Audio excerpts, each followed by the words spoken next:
like him. Oh God, in this miserable world, that is the only hope and comfort for us, that you will come and in your grace you will take us, and Lord, we shall see Jesus as you are, and you will make us like you, Lord. Lord, when we look to our life today, we are far short of the likeness of Jesus, but we look to the faithfulness of God. Faithful is he that calleth us. He will also do it. He will make us like him. Thank you, Father. Yes, Lord, you are promise-keeping God. We don't know how you will do it, Lord, but we know you will do it for your own glory. Thank you for doing it in Jesus' precious name. Amen. Please be seated. We have our meetings as usual. Friday 9 to 11 we have the intercessory prayers, and Saturday morning 9 prayer and Bible study, and evening also 7 o'clock Saturday the prayer meeting, and Sunday meetings as usual. Is there anyone who has come for the first time? If anybody has come for the first time, if you could stand up. Yes, you can give your name, brother. Yes. Just mention your name.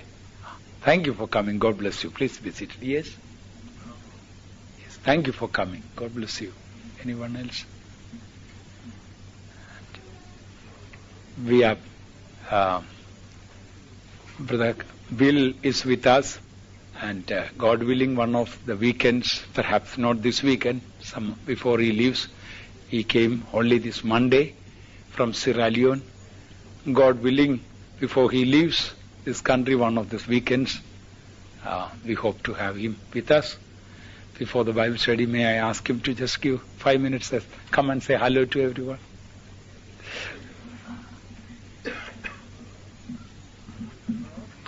Praise the Lord. I greet you in the name of Jesus Christ, and I bring you greetings from Freetown, Sierra Leone. I see many faces here which I know, but there are some new faces I don't know. I want to assure you that the people in Freetown are praying for you, and we thank you very much for praying for us, because we can feel the presence of God, and we can feel your prayers, in the work we are doing. We thank you very much for collaborating with us, even though you're here, through your prayers and through other means you're doing. We are truly joined to one another in the Lord, and I thank you very much for all that you've been doing. Doris told me about all the great reception she received here last summer. I'll be here just for a short time. We have our convention coming next month. I just came for some official business, and I'll go back. Hopefully I'll be able to come here again when we have the convention, and we'll be able to spend greater time together. May God bless you all, and may God keep you and continue to walk with you. Praise be to God.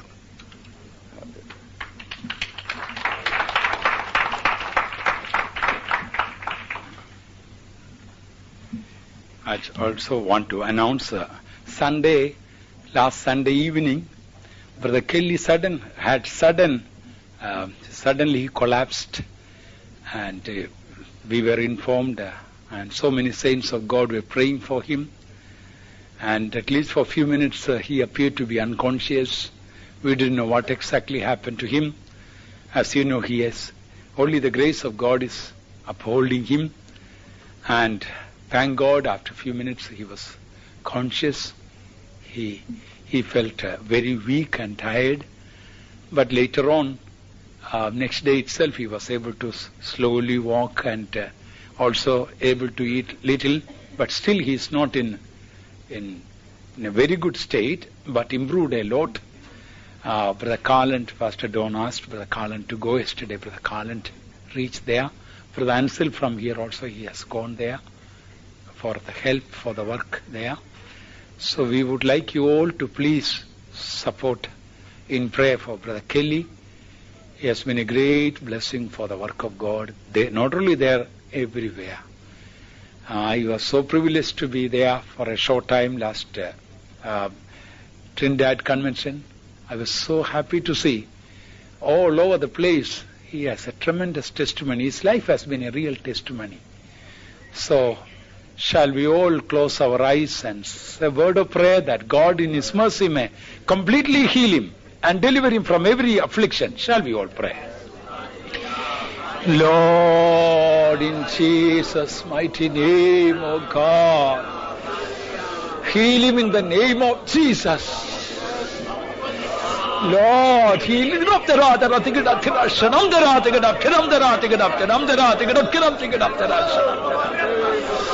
Oh God, hallelujah, amen, Jesus. Hallelujah.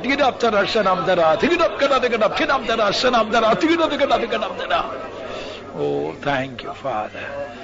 Father, we thank you for your, Lord, kindness and goodness upon that dear man of God.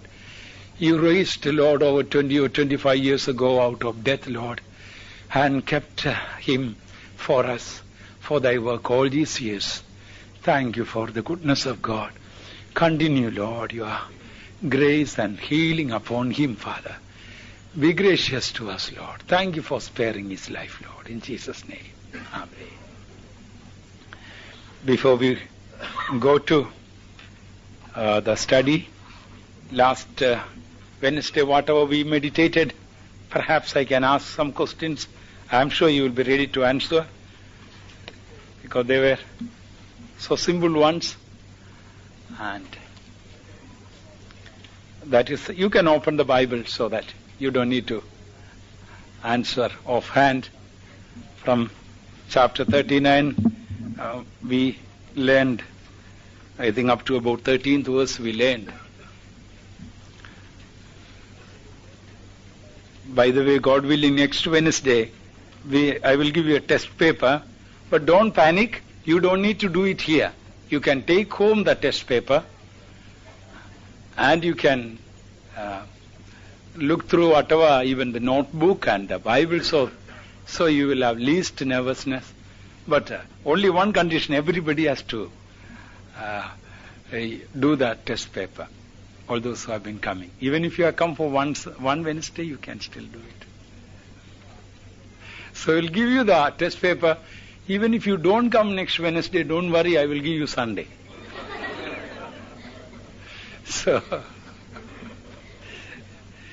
So you can open the Bible. From chapter 39 verse 1, we read twice about Joseph brought down.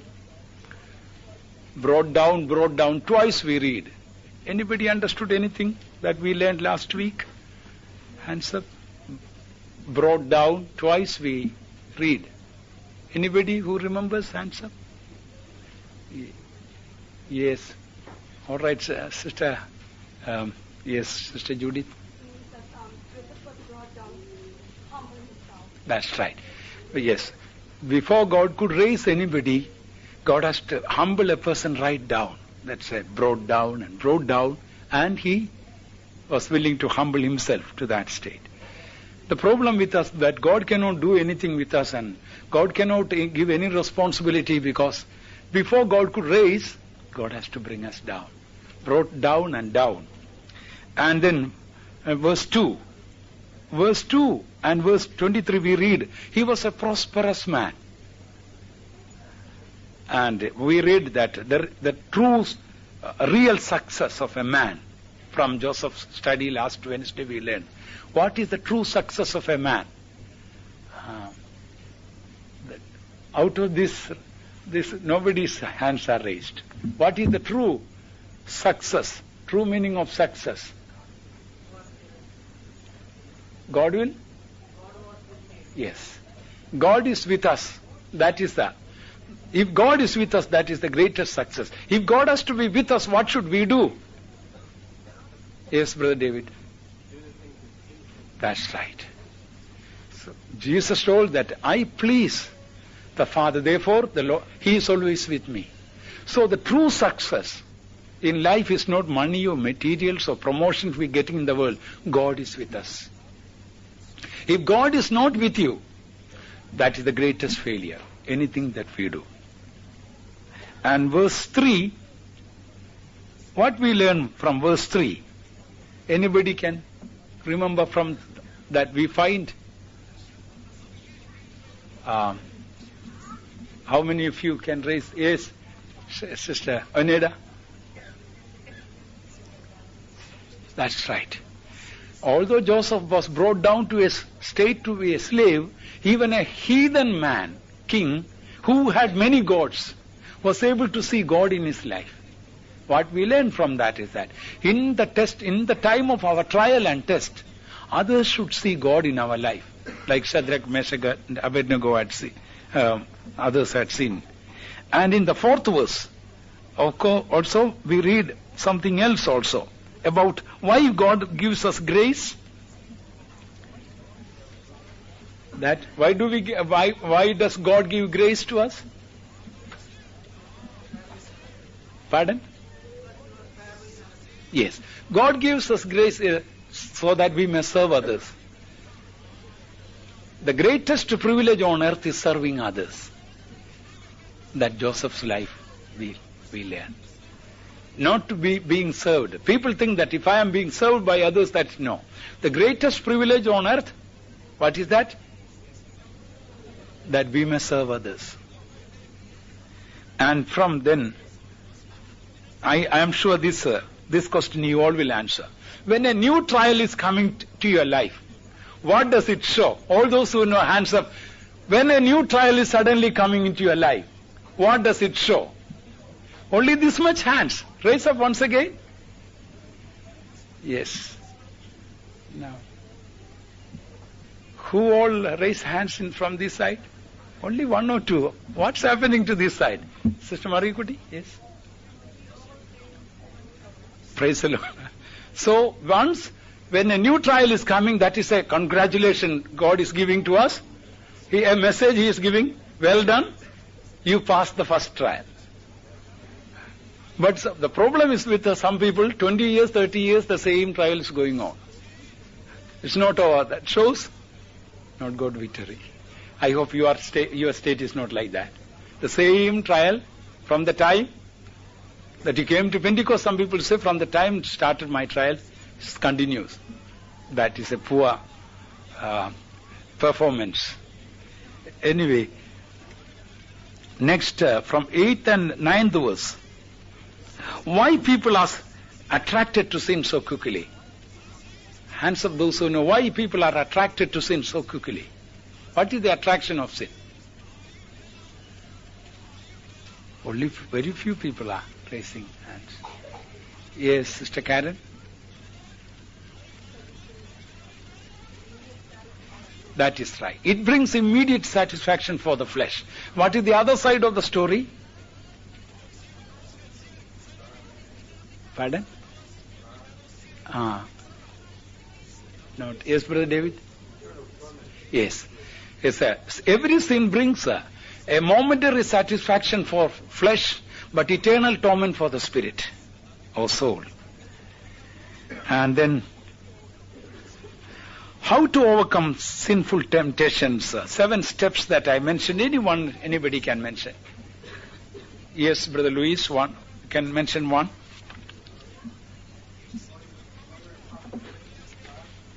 Yes, one is that you should know what is your responsibility entrusted with you. So he knew what was his responsibility. And next, Brother Manuel.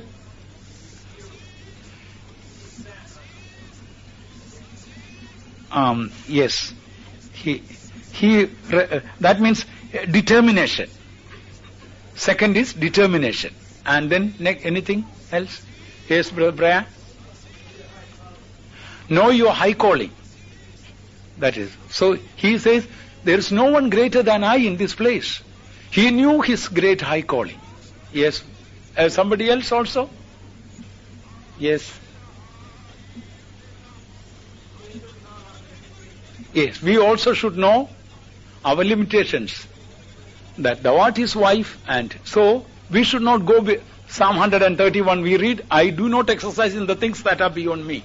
Yes, next one, Raymond. Pardon? make no provision for the flesh, that he ran out of that place. He didn't even stay in the house, and he went out. And next, Brother David? Seriousness of sin that he told. This great wickedness, how can I do? One more? Anybody? Yes, Sister Olga. Pardon?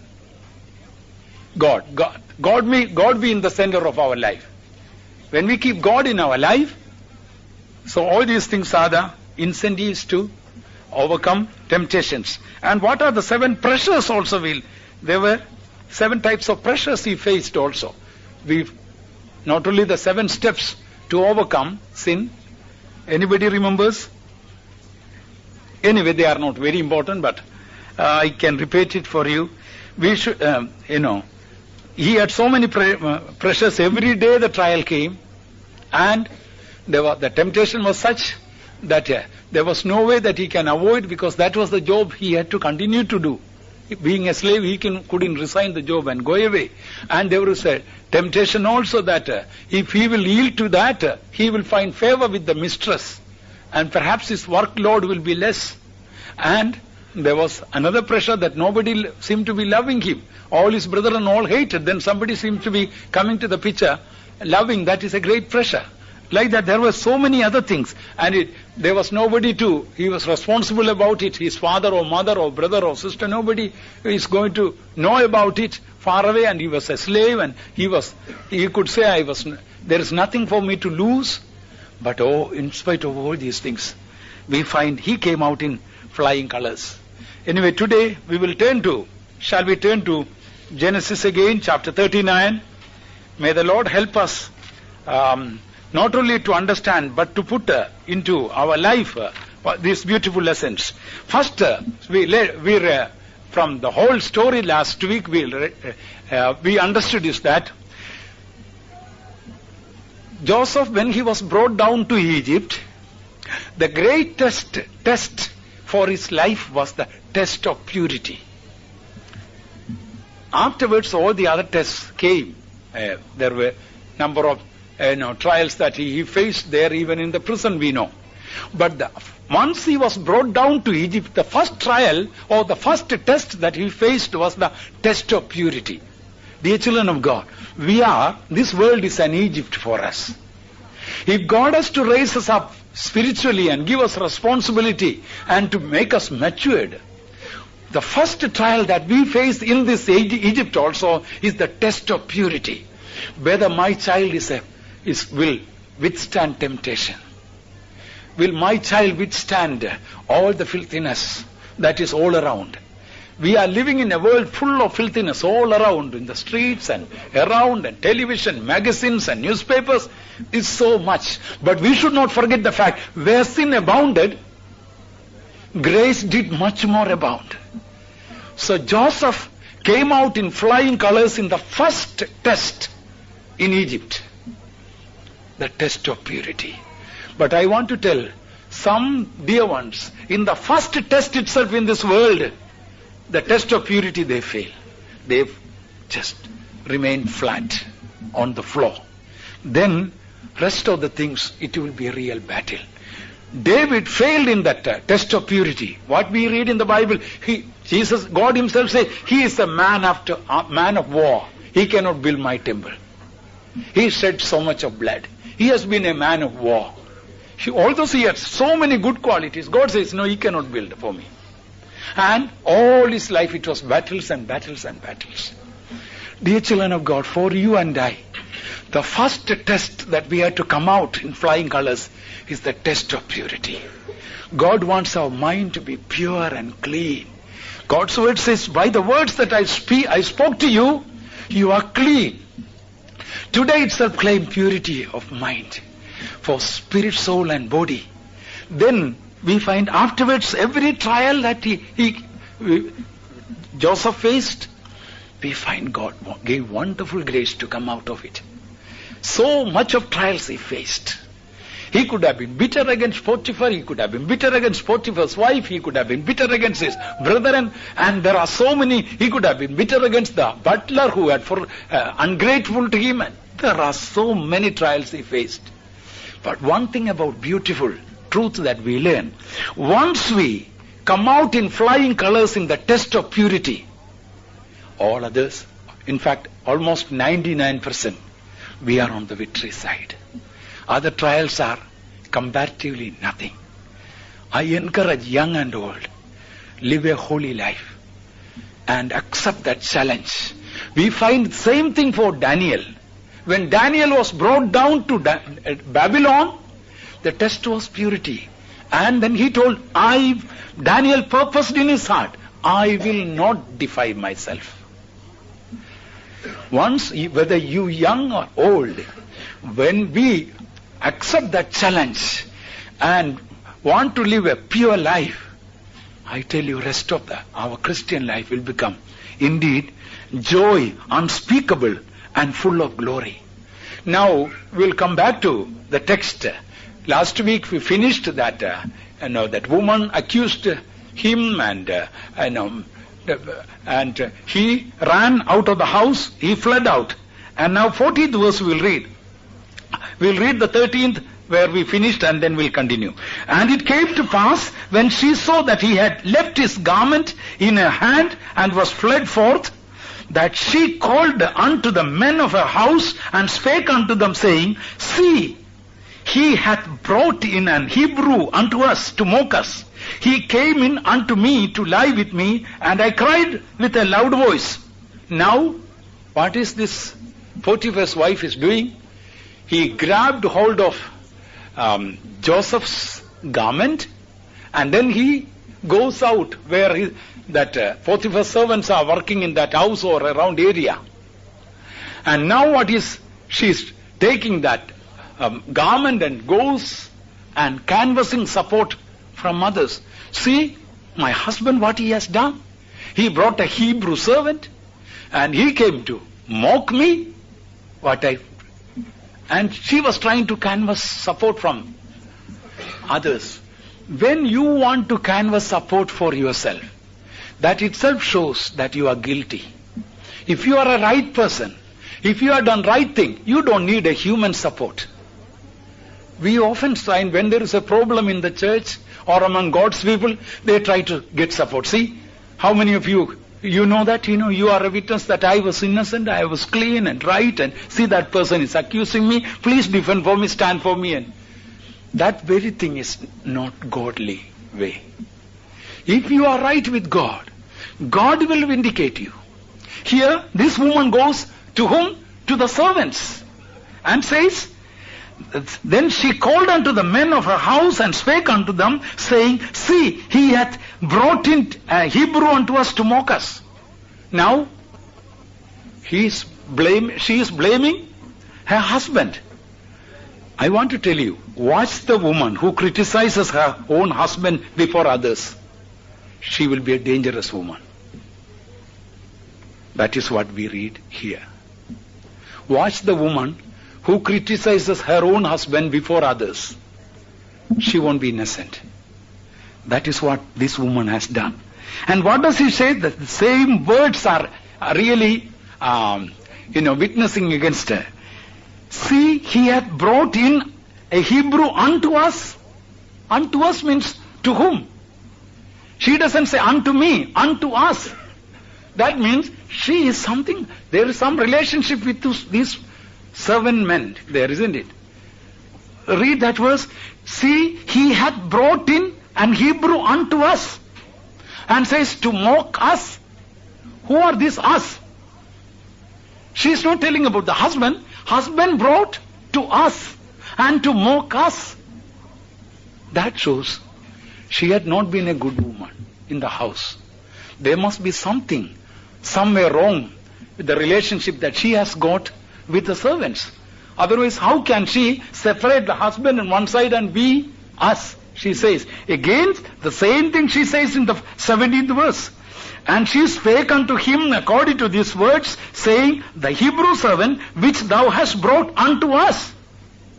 What is this? This shows she was not a very good woman. And how many times she says that I raised my voice and with a loud voice and I cried. We know that As far as we know, she didn't do that. But read that in the 14th verse we read, end of that verse we read, somebody may read the 14th verse quickly. That she called unto the men of her house and spake unto them, saying, See, he hath brought in an Hebrew servant, Hebrew unto us, to mock us. He came in unto me to lie with me, and I cried with a loud voice. She says, she cried with a loud voice. She repeats the same thing again, the 15th verse. And it came to pass, when he heard that I lifted up my voice and cried, that he left his garment with me and fled. Yes, And brought him out. I lifted up my voice and cried. Again she says she was loudly crying. And 18th verse. And it came to pass, as I lifted up my voice and cried. See, again and again she says, when there is suppose there are two parties, an argument is there. How do you know who is the weakest point has got? The person who has got the loudest voice. Out of that we know that person has the weakest point to say. And she is speaking, I raise my voice. After she raised the voice, and obviously nobody in the house heard that.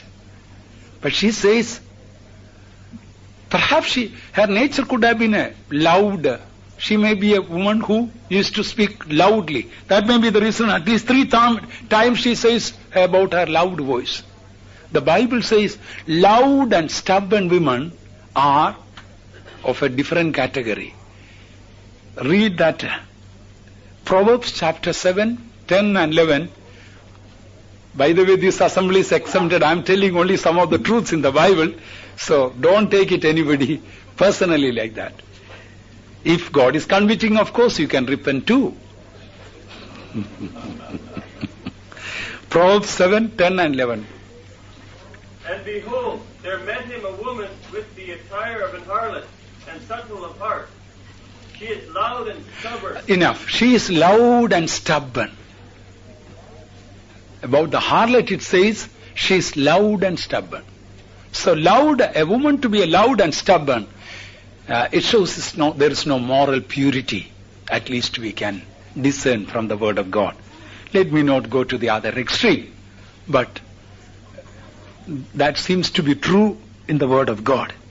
And she says she has been so loud, and she was raising the voice and canvassing support from others. But what do you find? What is Joseph doing? Joseph is silent. Joseph's silence is most remarkable. If God is cornering you, that you cannot open your mouth, thank God for that. Because there is a great victory is going to come. God is going to fight your battle. Joseph very well knew. These men are her employees. They will naturally support her. If she doesn't support her, if they don't support her and support him, they will lose the job. So, they are not going to believe. Matters will become only worse. We find Joseph doesn't open the mouth at all to fight for himself. That is a very saintly character. Unless God asks us to open our mouth when we are being criticized and blamed and misunderstood and punished, unless God asks us to open, we shouldn't open the mouth. But the problem with most of us is that we don't wait for God to speak. We want to open our mouth, our big mouth, and then we get into greater mess. But here, look at in the Bible, when Jesus was on the cross, several times Jesus spoke. At least we find about 7 utterances of Jesus. But when we carefully read, when the 3 hours of darkness was there, he didn't speak a word. When we go through that dark valley, that is the time God says, you keep quiet. You keep quiet. During the time of the 3 hours we read, he didn't speak at all anything. Dear child of God, do you go through a dark period in your life? People are accusing you, misunderstanding you, blaming you, chastising you, punishing you, judging you. What should you do? Bible says, study to be quiet. But we don't seem to be learning that lesson. But Joseph learned that lesson. This is the time that he could anybody can lose anything. But the last thing that we can lose is our name. Spoil our name. But this is what happened to him. He could have told, Lord, I could have remained as a slave. Doesn't matter. I was put in the pit without food. Doesn't matter. But here is a thing, I should fight. Because it's my name. My name is spoiled. Jesus' name was spoiled. And he was called the chief of devils, Beelzebub. And because Jesus lost his name, he got another name, a name above all other names. And Joseph lost his name, then he got a new name. What was the new name? Saphnath-Paneah, Savior of the whole world. The king later on gave a new name. So if your name is getting spoiled, what does it mean? God is going to give you a new name. We read therein, he that overcometh, I will give him a new name. Overcoming what? Overcoming that humiliation. Your name is spoiled. And now you cannot speak. The more you speak, the less people will be convinced. He wants to just leave it to God. Dear child of God, did you go through that situation where your name is completely spoiled? And you find everybody is misunderstanding you. How do you feel? The natural tendency is, I should go and fight for it. I should do that. And when you fought, what did happen? And things will be worse.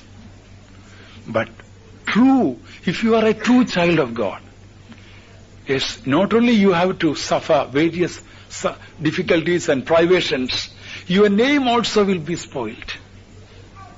That is the last thing a person can sacrifice. You may sacrifice any other comfort, but when it comes to name, your pride will raise the head. But here Joseph kept quiet. And therefore, everybody might have thought that he was at fault. Such a humiliation. When we go through humiliation, the wisest thing to do is to keep quiet. Is that right? When we go through humiliation, the wisest thing to do, normally what we try to do, that is the time we try to speak and speak and speak and speak. But what we find, not only about him, even other saints that we find, they kept quiet. Anyway, now we'll go to the 16th verse. Somebody may read quickly the 16th verse. And she laid up his garment by her until his Lord came home. See, here, we should know, Joseph is a 17 or by the time maybe 18 or 19 years old, very young, healthy boy. He could have overpowered that woman and got hold of that his garment back. It is my right, it is my garment, you cannot hold it. He could have overpowered her. But he didn't do it. It's better to lose the coat than to lose the character. He was very concerned about his life, character. Dear children of God, if we are careful about preserving our character, God will take care of our reputation. There is no spiritual life, there is no word called character assassination. Somebody has spoiled your character. No. The only person who can spoil your character is yourself. You cannot say, so and so spoiled my character. No. Nobody can spoil our character. It's we who can spoil our character or build our character by the grace of God. Then 17th verse, please. And she spake unto him according to these words, saying, The Hebrew servant which thou hast brought unto us came in unto me to mock me. Yes, here, how many times? Earlier also he says, this Hebrew servant. A carnal person always will see a person according to the color, culture, country, nature. He is from that country, I am from this country. So that you look down upon the other person. This Hebrew servant, earlier also he says about it. Dear children of God, we are a holy nation.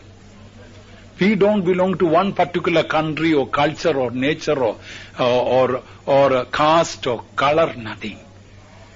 There are so many Pentecostal churches according to the language, according to the color, according to the country, they have the fellowship. That is not scriptural. What does the scripture say? My house shall be called a house of prayer for all nations, not one nation. See this carnal woman, this immoral woman, how she calls him Hebrew man, Hebrew boy. During those days, Israel was in a very, very low state. That was the time the Egyptian empire was in the highest peak. So also, if you have a distinction according to the color and caste and country and culture, it shows you are a carnal person. Do you estimate and measure others according to the color and culture and country? God assesses people according to character. Holy and unholy, sinner and saint. So the way that God distinguishes people, that is the only way we also should distinguish. All other distinctions are carnal, fallen nature. And now the 19th verse, please. And it came to pass, when his master heard the words of his wife, which she spake unto him, saying, After this manner did thy servant to me, that his wrath was kindled. Now, couple of weeks ago we learned about the wrath kindled. Anger burned. Kindle means burned. I think I have enough spoken about anger, burning of anger. There are three things burning. We learned. Anybody remembers that? Three burnings? Yes, burning of lust connected with burning in Romans 1:17, and pride connected with a double burning. That is Malachi chapter 4, I think first verse. And also we find anger burning. Here also we find his anger burned in him. These things are burning. By the way, some time ago I was in a particular church. While ministering, a man with an anger came, and after he was delivered, you know what testimony he gave? Some animal had gone from me, and while the animal was leaving, he felt a burning sensation going from him. That's very true. Anger, lust and pride, these are burning demons. As we read earlier, we studied earlier from that three animal spirits. In coming back here, his anger was kindled. When he became angry, see how foolish and senseless man he became. He didn't even ask a question. Joseph, are you guilty about it? Is it true what my wife says? At least before punishing so severely, putting him in such a worse place, at least one word to ask. A man who got anger, I had to tell you, he will be a senseless person. In anger, whatever we do, almost 99% will be foolishness. 1% I leave into the hands of God, because God is sovereign. 99% of the things in anger we do will not be the right thing. Will be foolish. You might have heard about the story of the snake and a mongoose. Anyway, so that lady got prejudiced about and how she killed the mongoose. Anyway, I don't want to go into that. Anger is a terrible spirit. Because it was in me, what a havoc it played in my life, I repeatedly tell that. All those who got the spirit of anger, you should cry out till it goes out of you. Afterwards, we should make a wall all around us, the Lord, to protect us from that. When that your mood changes As we read about Cain, his face, what Bible says, his face fell. That is a good expression. His face fell when we became angry. When we become angry, we lose our face. Face fell, it says. So, some people are very clever to control it. Some people may keep the snake under control. But one day the snake will raise the hood and the poisonous sting will be there. The snake should be killed. And that spirit of anger should be destroyed. Some people may get angry only once in 5 years. That doesn't mean that we may be very clever to suppress them. But that is a spirit.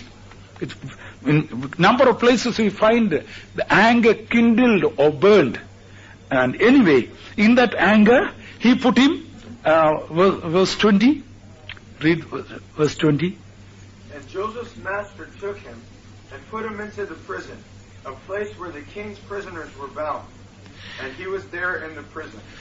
See, Joseph's master took him and put him into the prison, a place where the king's prisoners were bound, and he was there in the prison.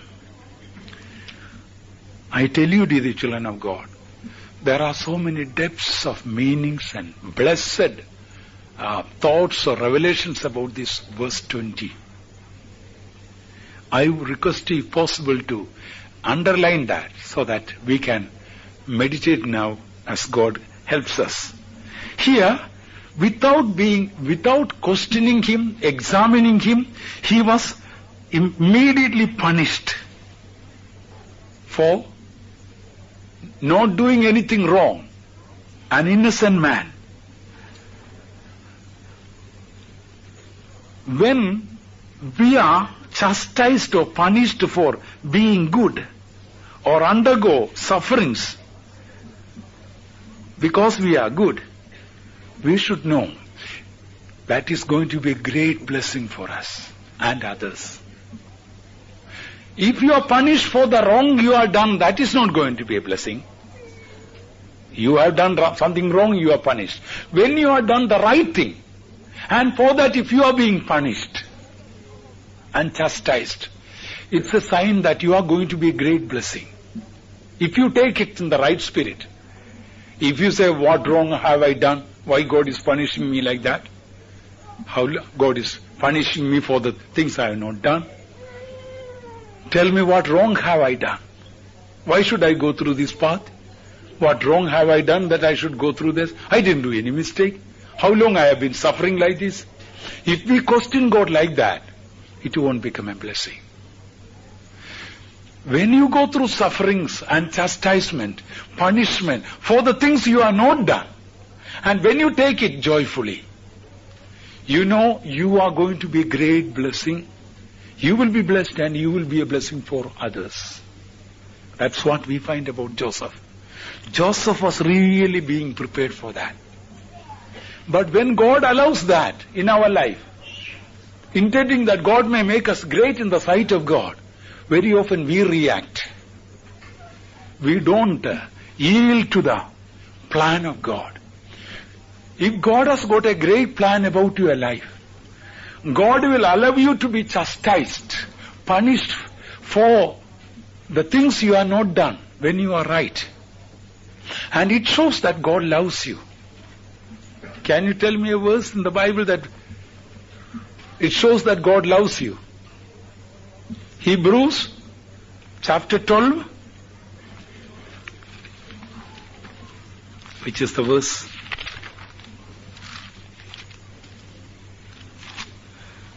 Dear children of God, we sometimes we may be, verse 6. For whom the Lord loveth, he chastens, and scourges every son whom he receiveth. Yes, and next verse also. If you endure chastening, God dealing with you as a son.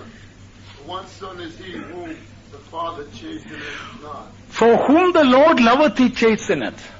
Now tell me, why God is punishing us? Because he loves us. But we often take the other way around. When we are being punished for the things we have not done, what do we think? God hates me. That's why, see, I didn't do anything wrong. See, I am being punished. God must be blind because he is punishing the wrong person. There is the right person is there behind me. And now God is punishing. But dear children of God, there is a great plan of God. A person, when being chastised for the things that he has not done, or when he is right with God, when he is being chastised, if he is able to take it in the right spirit, that person only can be trusted. Others cannot be trusted. Others are not trustworthy. God was planning a great thing for Joseph. Egyptian empire was the world empire. God wants to give a great responsibility